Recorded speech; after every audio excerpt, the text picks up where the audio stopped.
Have you ever looked at your body and wanted to cry?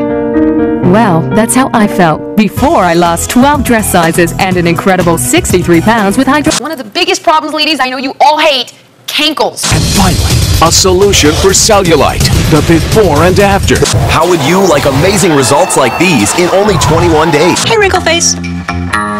That's what people could say if you're still... Stretch marks, visibly reduce them up to 92%. No, it's never too early to start the anti-aging process. Gravity getting the better of your bust line? Well, now you can get incredible results like this. Blurs wrinkles and imperfections in seconds. Is your hair lacking thickness? Loose, wrinkled skin under the arms or the combination of fat and hanging skin. Want skin that looks virtually poreless? Cankles, a hybrid of calf and ankle. You want a little help getting rid of those sagging arms? Miraculous push-up instantly adds 2 cup sizes. Hey, on an all-new episode of The Doctors, How to Fix Your Body. We're talking about your nose, your bladder, your thighs. Imagine being able to reshape your backside and achieve that ultimate shapely lifted booty instantly. Take a look at Patricia's legs when she's standing up. You can start to see, that crepey texture, that saggy texture. Changes in your skin? Aging is not just about wrinkles. Your skin could be losing volume. Back boobs, brow bulge, rear rolls. Drop skin is dark and tall. Great figure, but has saggy underarms. Every woman has them. Do you fit into yours during your period? Diurex helps you lose that extra inch. Ladies, what's the trending new secret to a perfect hourglass shape? Or perfect body in seconds with the Gigi Hourglass? How do I feel about aging? I don't let it show, and I won't let grays show in my hair. She got a face that's kind of modest, but she got that hair like a porcupine. It targets dark spots, age spots. Turn back the clock around the clock. That can instantly remove your under eye bags. Happening now, the V-shaped face. Some wrinkles, like the vertical ones, make you look sad. Reduce the appearance of saline. Secrets before I lost 12 dress sizes and an incredible 63 pounds.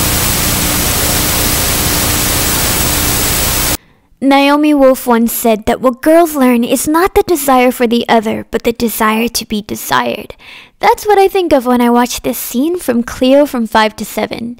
Here, Cleo is getting ready to receive her lover, and despite the prospect of a life-threatening illness looming on the horizon, she still positions herself as the perfect image of his idea of beauty. When he leaves, she is visibly unsatisfied. Their relationship is a far cry from the true companionship that she aches for.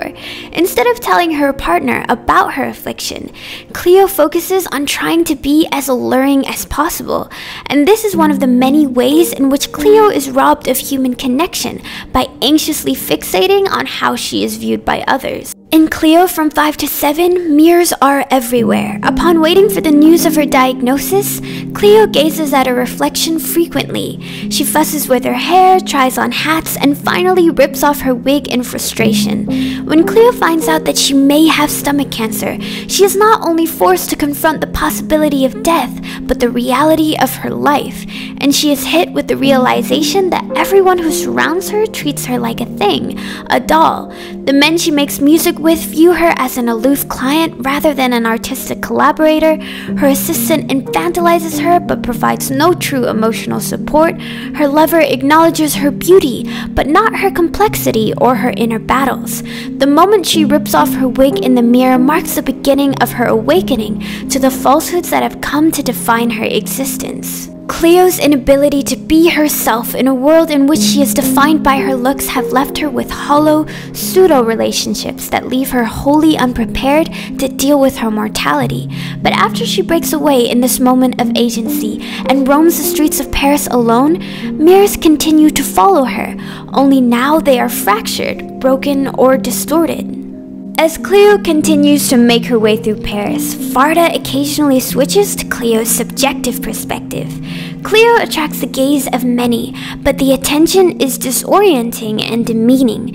In the same tradition as the street performers we see reveling in grotesque acts, Cleo feels like something of a sideshow. Here, Varda wants us to question our collective obsession with outward appearances, and how it can warp the way we see each other and turn people into spectacles to consume. Now, because we are seeing the strangers through Cleo's eyes, it could be argued that this sequence is not Cleo's exact reality, but rather is shown through the lens of the paranoia and anxiety that comes with always being looked at in a certain way.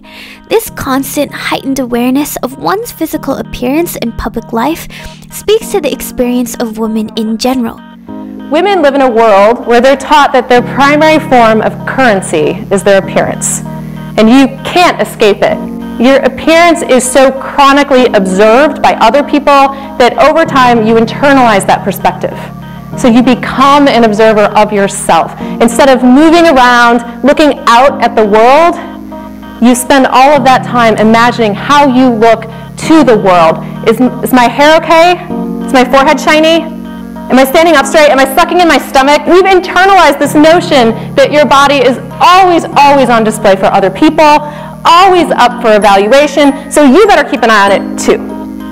Now, psychologists have long told us that we have finite cognitive resources. You cannot chronically monitor your body's appearance and be engaged with the world, because between you and the world is a mirror, and it's a mirror that travels with you everywhere. You can't seem to put it down.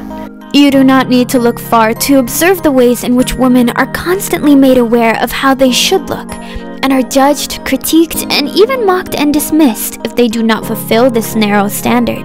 It may seem trivial, but at its very worst, this can result in a casual form of dehumanization. Probably know, they also cover really important things, like what famous women look like, what they're wearing, whether they've gained weight, how they've lost weight. These are all from the same day on the Huffington Post. And now, Dowsers, starring Lady Gaga's suddenly giant ass. Peter slammed her pictures on social media saying, of all things, that she is fat. Kate Upton responds to fat pig comments. The host of a Univision talk show has been fired for saying that the First Lady looks like a member of the Planet of the Apes. People called her extremely ugly, mocked up fake tweets from her, and compared her to a gorilla, an ape, and an orangutan. Mila Kunis's surprising weight gain. She needs to drop a few. Trying to say that our First Lady does not project the image of women that you might see on the cover of the Sports Illustrated swimsuit issue. What is this song, Rolling in the Deep? Yeah. She should add fried chicken. I have to say,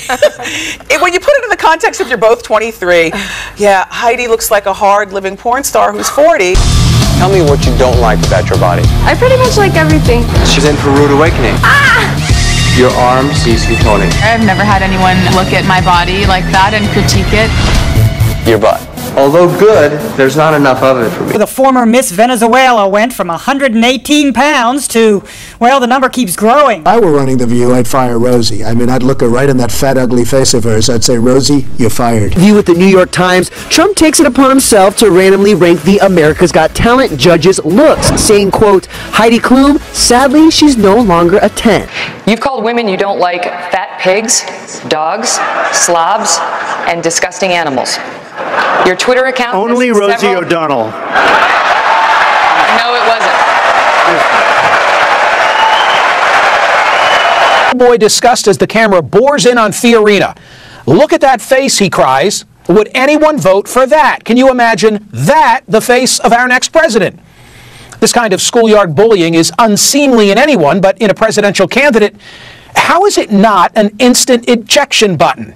Why do you think that he is so fixated on female appearance? But it was weird because it's not just, oh, she's fat. It's like, she's a mess. She's gone off the deep end. Renee Zellweger appeared at the Elle Awards on Monday, and there's only been 69,000 news articles on her appearance. The upper eyelids may have had an upper lid blepharoplasty. That's an eyelid surgery where you remove the skin. What if Renee Zellweger has had some surgery? Fucking, what's Renee Zellweger having this surgery for? It's like she's under some intense pressure regarding her physical appearance or something.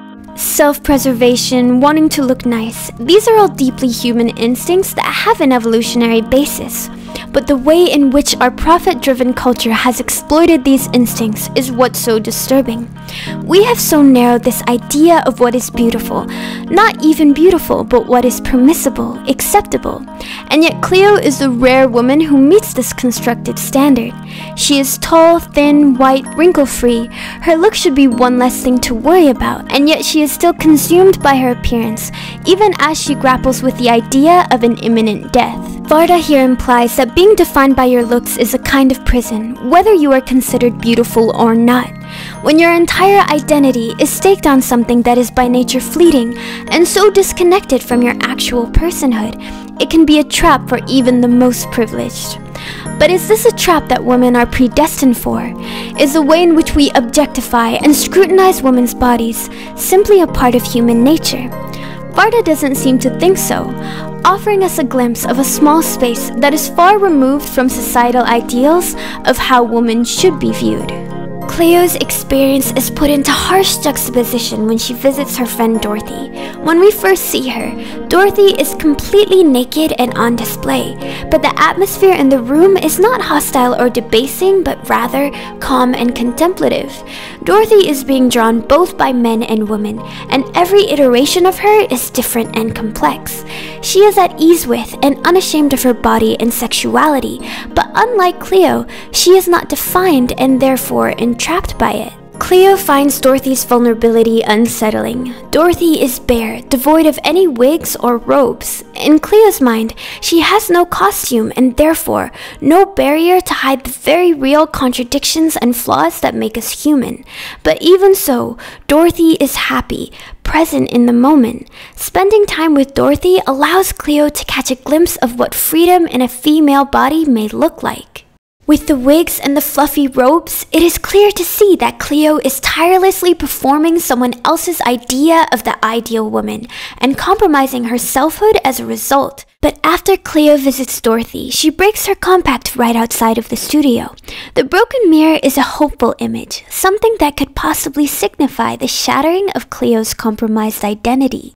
In the film's final act, Cleo finds herself alone in a park, confronted by a stranger.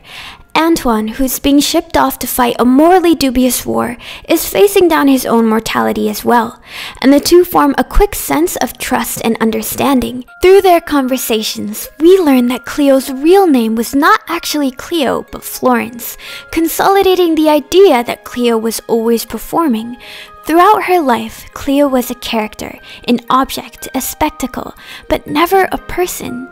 But here, a miraculous thing happens. When she and Antoine look at each other, they are able to meet each other's gaze on equal footing.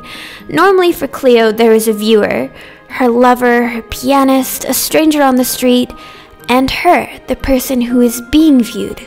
But here there is no such power disparity, for both Cleo and Antoine are looking and being looked at. And because of this, they are both able to acknowledge each other's humanity.